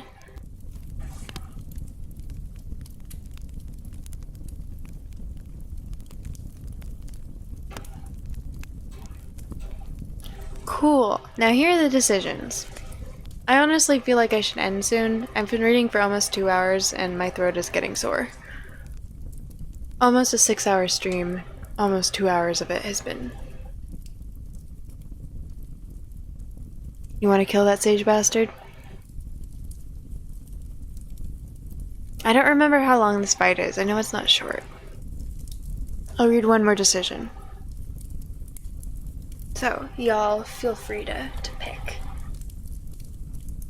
No one says anything, I will end, though. There's a 5th option. Come back next time.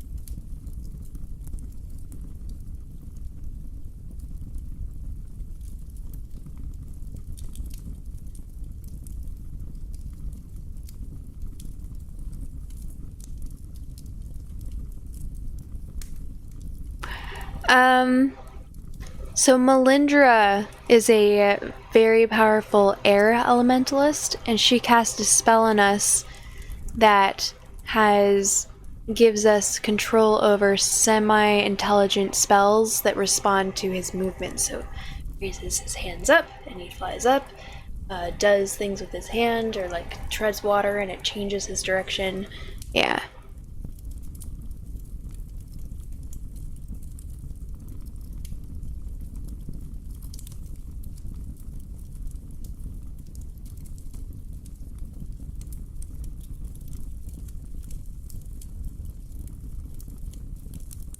Let's go Superman the Elf. Alright, let's do it.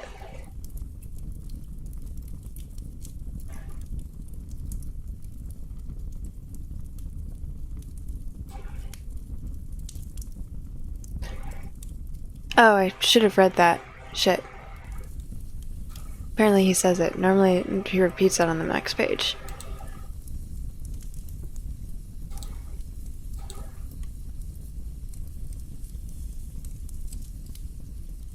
If either of you could keep them okay, never mind. Fly towards the mages and focus on attacking the elf. I'm on it, Layla writes. Me too, I say. Open the dome. Once she gets her confirmation, Kate waves her right hand towards the side of the dome and she makes an exit for us, which is just the right size for the two of us to fit through. Let's target the elf first, I tell Layla. If we both attack him at the same time, we might force him to focus his barriers more on himself than on the dwarves, which will leave his allies defenseless against Kate's icicles. I'll attack him from above, and you can attack him from the ground at the same time. Layla nods, and then we both walk out of the dome as Kate closes the exit behind us. As soon as we're out, Layla starts running towards our enemy, while I begin flying in the elf's direction as well. When they see us get out of the dome, the two dwarves quickly switch their targets and they begin to aim for Layla and me instead. The dwarf with the eye patch seems to be the one focusing on me, while the one with the scars is currently throwing fireballs towards Layla. I quickly dodge the flame attacks coming from the dwarf in midair, and then I prepare to dive towards the elf. But just as I'm getting close, a large, flat, semi-transparent barrier appears right in front of me, blocking my way. When I try to get around it, the barrier just moves along with me, and it doesn't allow me to get past it.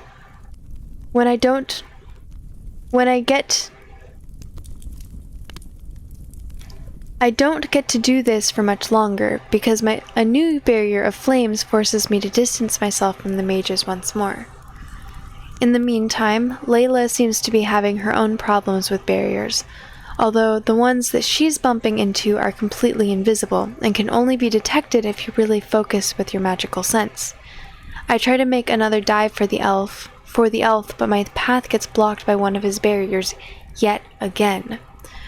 Just as I was trying to get around it, Kate shoots dozens of icicles towards the elf, coming from all directions, which forces him to dismiss all the barriers and make a new one around himself. This one allows Layla and me to finally reach him. Thank you for the hydrate.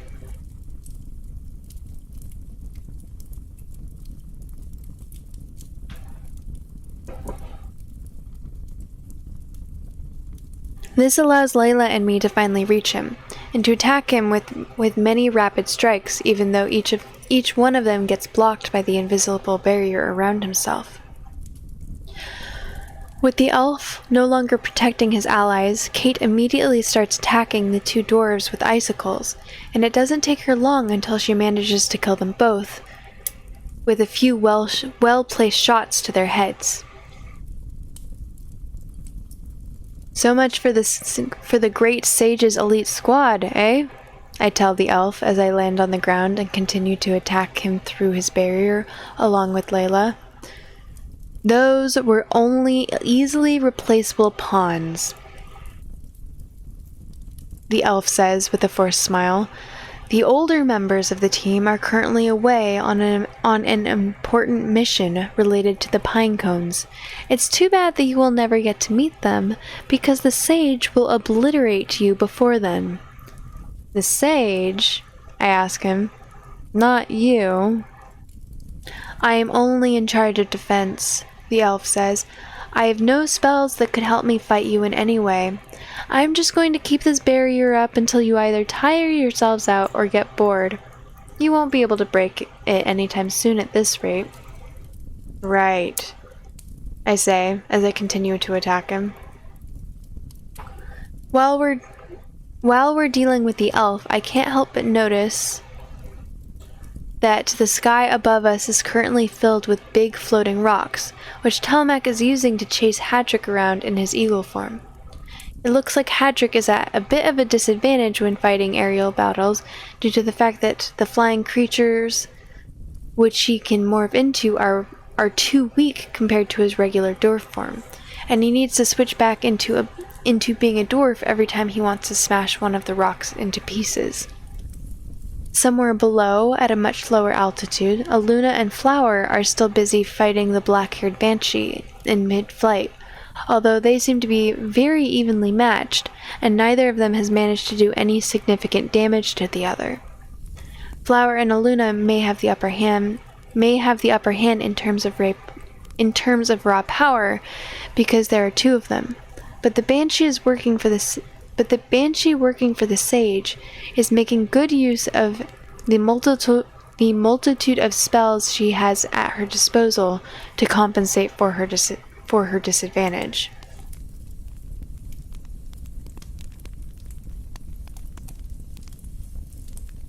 Meanwhile, the duel between Darren and Noldorin seems to be much less balanced. The ex-sage doesn't look like he's taken any hits so far, while Darren is already moving much slower than before, and he appears to have been injured during their battle. I'm not sure how long he'll be able to last at this rate. Maybe I should go help him? Before I get to think any further on the subject, Hadric quickly lands on the ground in his eagle form, and then he turns himself into a dwarf.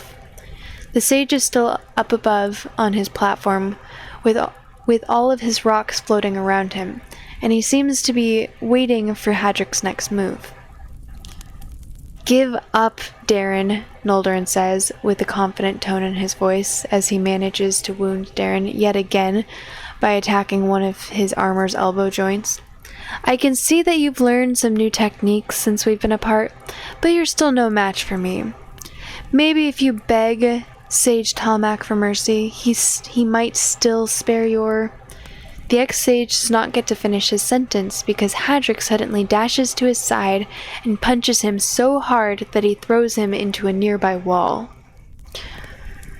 I think you may have forgotten that this is a team fight, not a duel, old man, Hadric tells him with a grin. You might want to mind your surroundings a little more next time. I'll keep that in mind, Noldorin says as he struggles to get back up. I'll deal with your old master, Hadric tells Darren. You go deal with the sage. Elementalists are supposed to be your specialty, aren't they? They are, Darren says as he starts casting a healing spell on himself. I'll take care of him. Perfect, Hadric says. Come on, Noldorin, let's have ourselves a fun little sparring match. He then rushes towards Darren's old master, and he tries to punch him again, but this time Noldorin was waiting for him, and he dodged his attack effortlessly. As the two of them begin their battle, Darren starts to shout very loudly at the sage, who is still in the sky waiting for his next opponent.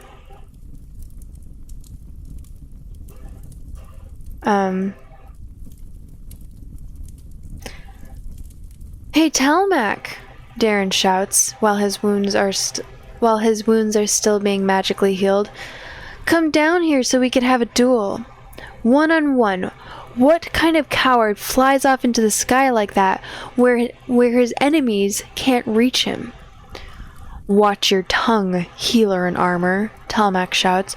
Who do you think you're talking to? He does kind of have a point, though, I say in a loud voice to make sure that Talmac can hear me. If you really are the strongest earth elementalist of our time, like they say, shouldn't you be able to win against us without these petty tricks? They don't let you fly in the air. They don't let you fly into the air while you're fighting in the yearly sage contests, do they? So why are you doing that now? Is it because you're afraid of Darren? What did you just say? Talmac says. He's asking if you're afraid of me, Talmac. Darren shouts. Answer the man's question, will you? This insolence will cost you, healer. Talmac says. I don't care what the legends say about you. I'm going to pound you into the rock and show you what happens when you mock a sage. He quickly brings his floating platform to the ground with a loud thud, and he steps off of it. As he steps off of it and begins to approach Darren, who is now completely healed. Kate is ice cold. After a short walk, Talmac stops at a distance of After a short walk, Talmac stops at a distance of around 100 feet from Darren, and he eyes him intensely. As the sage and Darren are getting ready to start their battle, everyone else temporarily stops what they are doing to watch the fight, except for the black-haired banshee, who is still flying after Flower and shooting various spells at her. Okay, I'm gonna end here. My throat's actually starting to hurt. And I was supposed to end an hour and a half ago. Alright.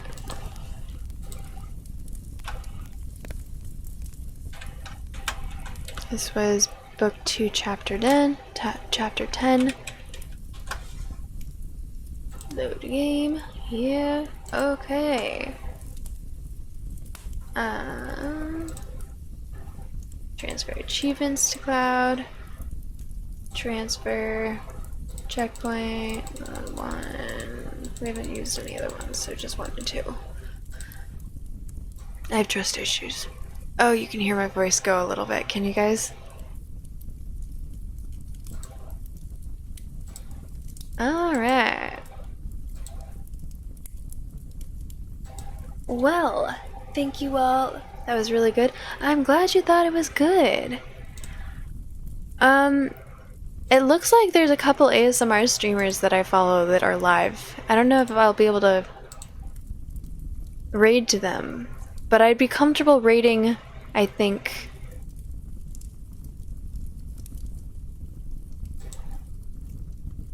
Just because I know she's actually live right now, so she's not doing ASMR, but she's got very chill vibes.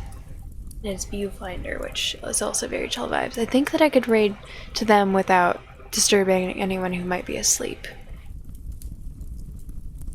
Either that, or there's also an animal like a live feed of an animal sanctuary that's also pretty chill vibes. I'll let y'all choose. Oh, my throat hurts.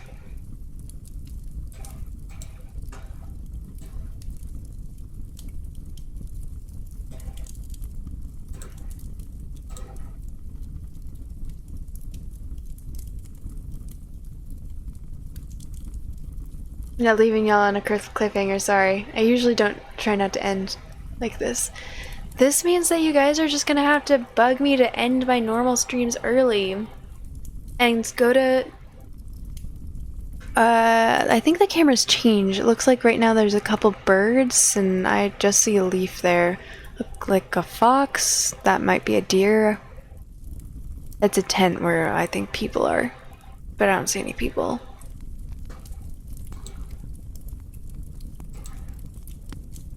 I did really well. Thank you so much. Honestly, that means a lot. If you guys have any advice on what I could do better, I've had people tell me I need to talk slower and stuff. And I totally respect that. But I am going to end the recording here, not the stream, but the recording. Thank you everyone so much for listening. I hope y'all enjoyed this.